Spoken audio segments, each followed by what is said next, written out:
अमचन music की शानदार प्रस्तुति।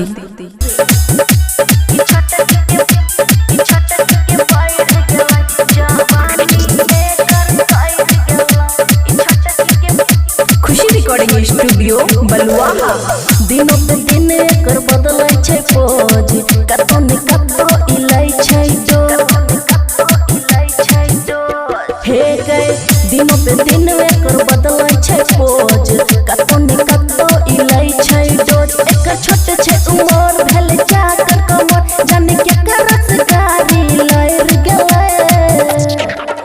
आय हाय ई छोटकी के बढ़ गेलै जवानी एकर तैर गेलै। आय हाय ई छोटकी के बढ़ गेलै जवानी एकर तैर गेलै।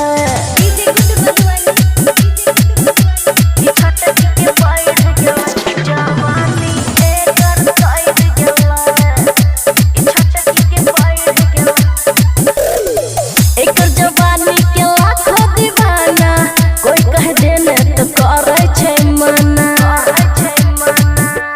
हे गए एकर जवानी के लाखों दीवाना, कोई कह देने तो करे छै मना। दिन जछ नस नस चली बांधे जब कैसे त सांप की अखियां में गैर गेलै। आय हाय ई छोटकी के बढ़ गेलै जवानी एकर तैर गेलै। आय हाय ई छोटकी के बढ़ गेलै जवानी एकर तैर गेलै।